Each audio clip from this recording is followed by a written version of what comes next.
દ્રૌપદી છે અને પુસ્તકો વાંચ્યા છે આપણે. જી. એમાં એક નાનકડી એક થોડી ફરિયાદ જેવું છે.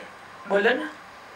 એવું છે કે દ્રૌપદીમાં તો ઠીક છે કે આપણે જબરજસ્ત દ્રૌપદીને આપણે વકીલાત કરી છે અને હું એપ્રિશિએટ છું એમ, પણ બાકીના ઘણા જે પુસ્તકો વાંચ્યા છે, આપણે આર્ટિકલો વાંચ્યા છે, આપ સ્ત્રીને, મહિલાને ખૂબ ફેવર તો કરો છો, પણ સ્ત્રી ઉપર પુરુષો ડોમિનેટ કરો છો, સ્ત્રી ડોમિનેટ કરતી હોય એ ઓવરઓલ લાવો છો.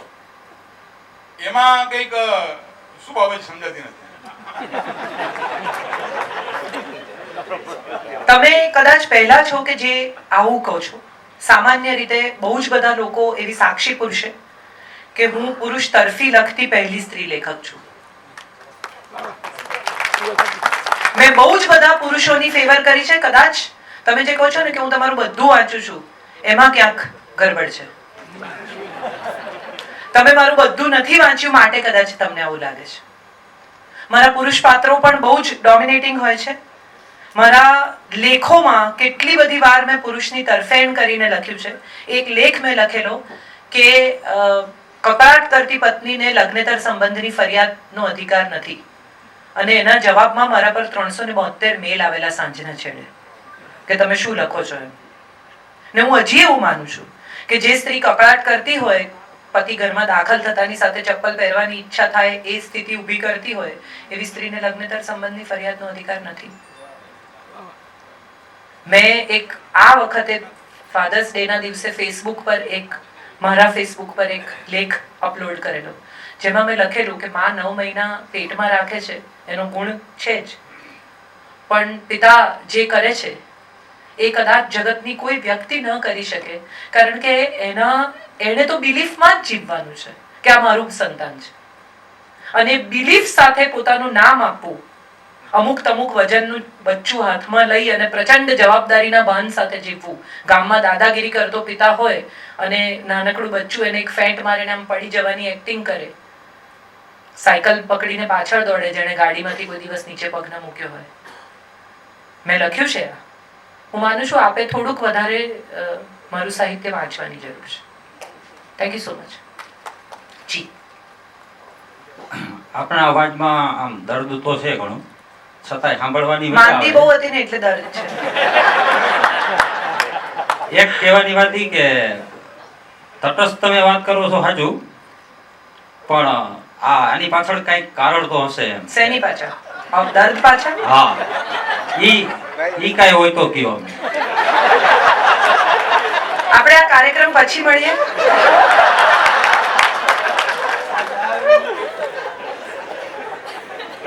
एक राशिद मीर नो शेर છે, મને બહુ ગમે છે कि उसने पूछा कि कल शब कहाँ थे.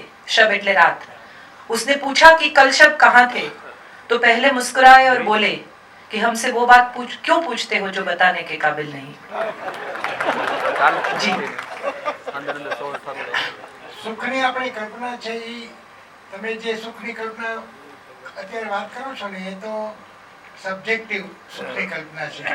ઓબ્જેક્ટિવ સુખની આપણી કલ્પના આપણા જીવનના દર્શનમાં, આપણા જીવનના મૂલ્યોમાં, આપણી પરંપરાઓમાં સમાયેલી છે. એટલે એ જોતા તમને એવું નથી લાગતું કે આપણી સંસ્કારની જે પ્રક્રિયા હતી, કુટુંબમાં સંસ્કારની જે પ્રક્રિયા હતી, એ સંપૂર્ણપણે ખતમ થઈ ચૂકી છે, અને એને કારણે આ બધા પ્રશ્નો ઉભા થાય છે. દરેક પેઢી એવું માને છે કે જે નવી પેઢી આવી એ બેકાર છે. એટલે મારી મમ્મી પણ મને એમ કહેતી કે આ બેલ બોટમ આવી રીતે કોઈ પહેરે કેટલું ખરાબ લાગે છે. ત્યારથી શરૂ કરીને આજ સુધી હું એવું માનું છું કે દરેક આવનારી પેઢી પોતાની સાથે થોડું સારું ને થોડું ખરાબ લઈને આવે છે. બદલાવ એ રોકી શકાય એવી પ્રક્રિયા જ નથી. Change is a permanent factor of this world. તમે જુઓ, પાંદડા ખરી પડે, નવા પાંદડા આવે, ઋતુઓ બદલાય. સંસ્કાર એટલે શું એ સવાલ બહુ અગત્યનો છે, અને સંસ્કારને જો તમે દીવો કરવો, મંદિર જવું, વડીલોને પગે લાગવા સાથે જોડતા હો તો એ આ પેઢી નહીં સ્વીકારે. પણ આ પેઢી પોતાના મા બાપને એમ કહે છે કે રસ્તા પર કચરો નહીં ફેંકવાનો. હું બહુ સન્માન કરું છું આ પેઢીનું. આ પેઢી ખૂબ પ્રામાણિક છે. હું ત્યાં આવીને શું કરીશ લગ્નમાં એવું તમને પૂછે એટલે તમે કહો કે હું જે કરું એ તું કરજે ભાઈ, ચાલ જવું જોઈએ. એટલે એ કે એવું કોણે કીધું? અને પછી એમ કે હું આ બરમુડા પહેરીને આવીશ, લઈ જવી લઈ જા.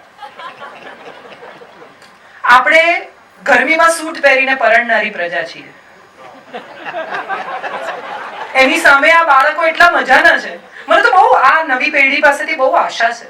ટેકનોલોજી છે, આ પેઢી ટ્રાન્સપરન્ટ પેઢી છે. આ પેઢીને એવી ખબર છે કે કશું છુપાવી નહીં શકાય, ઇવેન્ચ્યુઅલી બધું શોધાઈ જશે. આ પેઢી ટેકનોલોજી સાથે કેટલી વર્ષ છે. સંસ્કારની વ્યાખ્યા આપણે શું કરીએ છીએ બહુ મહત્વનું છે. આ બાળકો બહુ ઇમોશનલ નથી, પ્રેક્ટિકલ છે. અને પ્રેક્ટિકલ હોવાનું એક કારણ એ છે કે એમની પાસે જબરજસ્ત લોજિક છે. ટેકનોલોજી સાથે સીધા જોડાયેલા છોકરાઓ છે. જન્મતાની સાથે તમે જુઓ 2 વર્ષનું છોકરું જે રીતે આઈફોન હેન્ડલ કરે ને એવા ફીચર ગોતી આપે જે આપણને ના ખબર હોય. So they are worse with the technology. આપણે આપણા છોકરાઓને એમ કહીએ કે ચાંદલો કરવાનો કપાળમાં, કેમ કરવાનો એવું એ પૂછે. એનું લોજિક આપણે એમને આપી શકતા નથી. 2 ભ્રમરની વચ્ચે આપણું કોન્શિયન્સ છે. એ કોન્શિયન્સ પર પ્રેશર થાય તો તારી વિચાર શક્તિ, તારી કુંડલીની જાગૃત થાય. આવું આપણે એને કહી શકતા નથી. પગે લાગવાનું, કેમ લાગવાનું? મન, બુદ્ધિ અને અહંકાર સાથે 2 હાથ, પંચતત્વ અને પંચ મહાભૂત જોડાય અને નમસ્કાર થાય તો તમારી અંદરનો અહંકાર નમે. આવું આપણે એમને શીખવી શકતા નથી. મેં કહ્યું એટલે પગે લાગવાનું, મેં કહ્યું તો આ બાળક નહીં સાંભળે.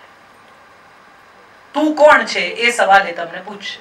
અને મજા એ છે કે આપણે બધા હું તારો બાપ છું આવું કયા પછી 5 જ મિનિટમાં એની પાસે જવું પડે ને કહેવું પડે કે જો ને આ પેલું ખુલતું નથી. ત્યારે જુએ તમારી સામે આમ. એમને કારણો આપો તો એ આ સંસ્કાર સ્વીકારશે. દર્શન કરવાના. હમણાં જ મારા મધર ગુજરી ગયા ત્યારે મારા દીકરાને હું લઈ ગઈ ને મારી માં સાથે એટલું બધું અટેચમેન્ટ હતું મારા દીકરાનું. એટલે મેં કહ્યું કે શ્રાદ્ધની વિધિ તું કર. એને બધી જ વિધિ કરી જેમ કહ્યું તેમ. એટલે પેલું દર્ભ બાંધ્યું ને બધું પિંડદાન કર્યું ને જે કંઈ બ્રાહ્મણે કરાવ્યું તે બધું કર્યું. ગંગામાં ડૂબકી પણ મારી. અને પછી એને મને એમ પૂછ્યું 5 ડૂબકી મારીને કે માં હું હોટેલમાં જઈને શાવર લઈ લઉં. આપણે એને એવી ચોખ્ખી ગંગા આપી નથી શક્યા કે જેમાં ડૂબકી મારીને બહાર નીકળે એને સ્વચ્છ હોવાનો અનુભવ થાય. આપણે ખોટા છીએ ક્યાંક.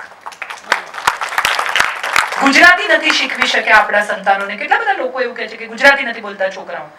પણ આપણે એને ક્લાસમાં મેઘાણી એના શિક્ષક ભણાવે અને પાઠ વાંચીને પ્રશ્નોના જવાબ લખવા આપી દે. ચારણ કન્યા કેવી દેખાતી હતી એટલે બાળકે લખવાનું કે બાળી ભોળી લાલ હિંગોળી ફલાણી ડીકડી, જે 6 શબ્દો હોય એ લખવાના તો પૂરા માર્ક મળે. વચ્ચે એક ભૂલી જાય તો એના માર્ક કપાઈ જાય.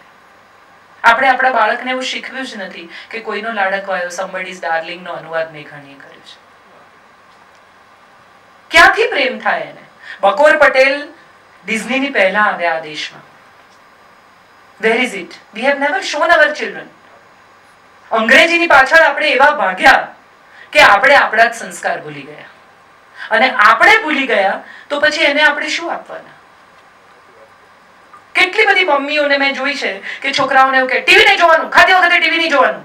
અને પછી મમ્મીની બેનપણી આવે એટલે મમ્મી એવું કે જા બેટા થોડી વાર કાર્ટૂન જો.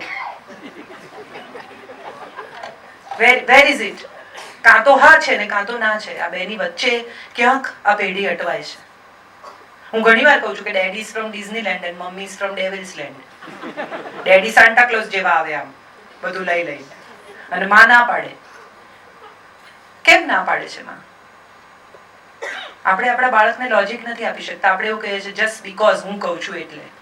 એવું તો નહીં સાંભળે. આ બહુ ઇન્ટેલિજન્ટ પેઢી છે, એને બહુ એક્સપોઝર છે.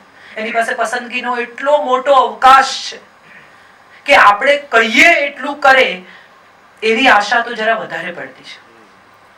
એમને સંસ્કારનું સિંચન કરવું પડશે. અને સિંચન શું છે એ પહેલા આપણે શીખવું પડશે. માં સાસુ વિશે ગમે તેમ મેં કહ્યું ને બોલતી હોય અને પછી એમ કે ચલો દાદા દાદીને પગે લાગો તો એ નહીં લાગે. પણ માં જો દાદા દાદીનું સન્માન કરતી હશે તો અચૂક બાળક દાદા દાદીનું સન્માન કરશે. હમણાં જ હું ખૂબ બીમાર હતી ને મારા સાસરે રહેતી હતી ત્યારે એક દિવસ હું મારા સાસુ સાથે વાત કરતી હતી ને તથાગત આવીને બેઠો અને એમ કે તારા સાસુ પાસે તેલ નંખાવે છે.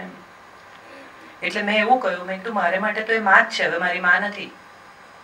બસ આ વાક્ય એની અંદર બેસવું જોઈએ.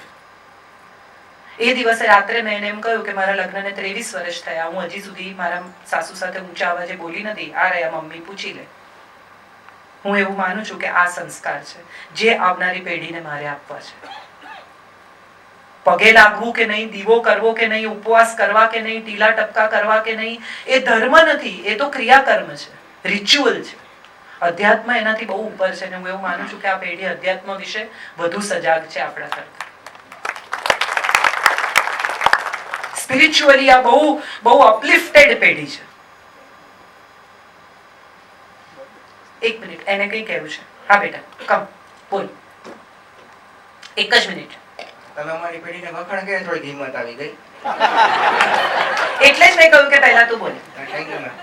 મેમ લોજિકલ જ ક્વેશ્ચન છે. હજી મારી ઉંમર 21 વર્ષની જ છે. મમ્મી પપ્પા બે જો ના હોય 21 વર્ષ તો બહુ મોટી ઉંમર છે. ઝુકરબર્ગે 21 વર્ષે તો ફેસબુક લોન્ચ કરી દીધેલું. હવે જે પ્રશ્ન પૂછવો છે એ માટે થોડું નાનો કે લોજિકલ ક્વેશ્ચન કે મેરેજ કરવાના ફાયદા અને ગેરફાયદા શું? જો મેરેજ નહીં કરું, એક મિનિટ, જો મેરેજ હું નહીં કરું તો મને શું લોસ જશે અને જો હું મેરેજ કરીશ તો મને શું ફાયદો થશે? આ પહેલા તો લોજિકલ ક્વેશ્ચન નથી. કોઈ એક માણસે લગ્ન કરવા કે નહીં એનો નિર્ણય એના સિવાયની બીજી કોઈ વ્યક્તિ ન કરી શકે. લગ્ન એ એટલી અંગત બાબત છે કે માણસે જાતે જ નક્કી કરવું પડે કે હું જીવનભર કોઈની સાથે રહી શકીશ કે નહીં. હું આ વ્યક્તિની સાથે ઘરડા થવાની પ્રક્રિયામાં દાખલ થવા માંગુ છું કે નહીં. આખી જિંદગી સવારથી સાંજ એક વ્યક્તિ મારાથી મારા ઘરમાં મારી સાથે સહન થશે કે નહીં. અને આ પ્રક્રિયાના પ્રશ્નોત્તર માણસે જાતે જ કરવા પડે. પહેલી વાત. બીજી મહત્વની વાત કે લગ્ન એ આપણી સંસ્કૃતિ છે, એક સંસ્થા છે. શરીર આપણી જરૂરિયાત છે. ઘણી બધી વાર એવું થાય કે ઘણા બધા લોકો એવું નક્કી કરે કે મારે લગ્ન નથી કરવા, પછી અનેક રિલેશનશિપમાં પ્રવેશે અને બહાર નીકળે. પણ એ રિલેશનશિપ્સ એને સંતોષ, શાંતિ, સુખ, સ્નેહ, સંબંધ આપે છે કે નથી આપતું, એ પણ એને જાતે જ નક્કી કરવું પડે. અને ત્રીજી સૌથી મહત્વની વાત એ છે કે આપણે બધા જ, હું પણ એમાં છું ને તું પણ છે ને તારી આગળની પેઢીઓ પણ આવશે, એ પણ આમાં દાખલ થશે, કે આપણે બધા જ લગ્નને કોઈક જુદી જ રીતે જોતા શીખી ગયા છીએ. આ લગ્ન વિશેના જોક્સ, આ લગ્ન વિશેની અમુક મજાકો, આ પત્ની વિશેના કેટલાક જોક્સ, એ આપણા બાળકોને જુદી દિશામાં, અમે પણ એમાં છીએ કે તમને લોકોને જુદી દિશામાં લઈ જઈએ છીએ. અમારા લગ્નો થયા અને ટક્યા એનું કારણ એ હતું કે અમે અમારા માતા પિતાનું પ્રસન્ન દાંપત્ય જોયું છે. પપ્પા બહારથી આવે, હિંચકે બેસે, મમ્મી એની સાથે હોય, બે જણા વાતો કરતા હોય, ધીમે ધીમે હિંચકો ચાલતો હોય, ઘરમાં કોઈ દિવસ કોઈ મોટેથી બોલે નહીં, દરેક નિર્ણય બધા મળીને કરે. આવા પ્રસન્ન દાંપત્યો અમે જોયા છે, માટે અમારા લગ્નો ટક્યા. એક સમય એવો આવ્યો છે કે હવે બાળક એવું જોઈ શકે છે કે કાં તો મારા માતા પિતાના સંબંધો બંધ બારણાના છે સેક્સના, અને કાં તો એ લોકોના સંબંધો ડ્રોઈંગ રૂમમાં આર્ગ્યુમેન્ટ કરવાના છે. કોઈ દિવસ કોઈ પિતા આવીને માને વાલ કરતા હોય, ગજરો લઈ આવતા હોય, પ્રેમ કરતા હોય, બાળકોની હાજરીમાં એમ કહેતા હોય કે હું તને બહુ ચાહું છું, એવું જોયું જ નથી તમારી પેઢીએ. તો તમારી પેઢીને લાગે છે કે લગ્ન કરવાના ફાયદા છે કે ગેરફાયદા છે? અમારી પાસે એવું વિચારવાની જગ્યા જ નહોતી, કારણ કે અમે તો પ્રસન્ન દાંપત્ય જોયું હતું. આ સંસ્કૃતિની, આ સંસ્થાની મજબૂતી અમે જોઈ, માટે અમે એ મજબૂતીમાં દાખલ થયા, ટકી ગયા. અમને ફાવે કે ન ફાવે એવો વિચાર જ ન આવ્યો. અમને એવો વિચાર આવ્યો કે એડજસ્ટ કરવાનું ને સુખી થવાનું ને સુખી કરવાના. તુષાર શુક્લ છે કવિ, બધા જાણે છે, એમને પગે લાગીએ તો એવો આશીર્વાદ આપે કે સુખી કરો ને સુખી થાઓ. અને એ શરૂઆતમાં નહોતું સમજાતું, જેમ ઉંમર વધતી ગઈ એમ મને સમજાતું ગયું કે આ કેટલો મોટો આશીર્વાદ છે કે સુખી કરો ને સુખી થાઓ. એટલે લગ્ન એ એક આખી પ્રક્રિયા છે. લગ્ન એ કોઈ 12 કલાકનું સેલિબ્રેશન નથી. વરઘોડા પર ચડવું અને ફોટા પડાવવા અને ગરમીમાં સૂટ પહેરવા અને રિસેપ્શનમાં ઊભા રહીને કમર દુખાડવી એવી કોઈ પ્રક્રિયા નથી. લગ્ન એ નિભાવવાની વાત છે. એવું કહેવાય છે કે વેડિંગ રિંગ બહુ નાની હોય છે પણ એની જવાબદારી બહુ મોટી હોય છે. એટલે એ જવાબદારી નિભાવવાની તૈયારી હોય, કોઈને છાતી ફાડીને ચાહવાની તાકાત હોય, કોઈને માફ કરવાની શક્તિ હોય, કોઈને ખૂબ સ્નેહ કરવાની ઈચ્છા હોય તો લગ્ન કરવાના. અને આ બધું એમ લાગે કે આ જફા છે તો નહીં કરવાનું. આ લોજિકલ જવાબ છે. જી બેન. મેમ મારો ક્વેશ્ચન એવો છે કે આમ તો જો કે આપણે અમૃતા પ્રીતમથી લઈને અત્યાર સુધી આપ સુધી મેં ખૂબ વાંચન કર્યું છે. માત્ર પોતાના અસ્તિત્વ માટે જીવતી કોઈ લેડીઝ છે કે જે ખરેખર પોતાની ખુદ સાથે જીવવા માંગે છે તો બહુ ઓછી એવી જીવી શકે છે કે જે અમૃતા પ્રીતમ બની શકે કે કાજલ ઓઝા બની શકે. તો હું એમ કહું કે કોઈ લેડીઝ માટે એવો કોઈ તમારી પાસે ખરી એવો સંદેશ કે ખરેખર આપણને છે ને બીજાની ચિંતા બહુ થાય કે કોઈ શું વિચારે છે. હું કદાચ મારા રીતે કંઈ કરવા ઈચ્છું ને તો પહેલો ક્વેશ્ચન મને એવો હોય કે સમાજ સોસાયટી આ તે બધા શું વિચારે. લેડીઝ કઈ રીતે પોતાના અસ્તિત્વ સાથે બિંદાસ જીવી શકે મતલબ ખુદ there is no બિંદાસ. મને પણ બહુ ચિંતા થાય. મને પણ એવું લાગે કે મારાથી આમ કરાય કે આમ ન કરાય. હમણાં જ થોડા જ મહિનાઓ પહેલા તારક મહેતાના ઘરે રજનીકુમાર પંડ્યા, હું, તારક કાકા, ચીનુ કાકા અને કોણ બીજું, અમે બધા ભેગા હતા ત્યારે રજનીકુમાર પંડ્યા, ચીનુ કાકા બધાએ એમ કહ્યું કે તારે આત્મકથા લખવી જોઈએ. અને ત્યારે મેં તારક કાકાને કહ્યું, મેં કીધું હું આત્મકથા લખું ને તો એના રિપરકેશન ઊંધા આવશે. 20 વર્ષની ઉંમરે હું સિગરેટ પીતી હતી એવું હું કહું તો છોકરીઓ એમ માને કે સિગરેટ પીવાથી કાજલ ઓઝા વૈદ થવાય. એવું નથી, સિગરેટ છોડવાથી થવાય. એવું કેવી રીતે ગળે ઉતારું? બહુ અઘરું છે આ, બહુ ડાયસી છે આ, બહુ પતલી લાઈન છે. બિંદાસ હોવું, કોઈની ચિંતા ન કરવી અને ફાવે તેમ જીવવું, આ કોઈ પેલી નથી. મને પણ બહુ જ કાળજી છે આ સમાજની. હું શું બોલું છું, કઈ રીતે વર્તું છું. હું સાડી એટલા જ માટે પહેરું છું કે મારી આવનારી પેઢીની છોકરીઓ એમ ન માને કે પાટલુન પહેરીને બકવાસ કરે છે. મને બહુ સન્માન છે આ સંસ્કૃતિ માટે. અને મારા સાસુ બહારગામ જાય તો હું ગમે તેટલી બિઝી હોઉં, મારા સસરાનું ટિફિન મારે ઘરેથી જાય છે. પ્લીઝ, હું મારા કોઈ પણ કામમાં ક્યાંય પણ કશું પણ રખડતું મૂકીને મારું કોઈ કામ નથી કરતી. હું 10 વર્ષ ઘરે રહી છું. મારા બાળકને ફૂલ ટાઈમની સ્કૂલ થઈ ત્યાં સુધી મેં કંઈ નથી કર્યું. એટલે બિંદાસ જીવવું એ કોઈની ચિંતા કર્યા વગર જીવવું નહીં. બધાની ચિંતા કરવી, દરેકની કાળજી લેવી.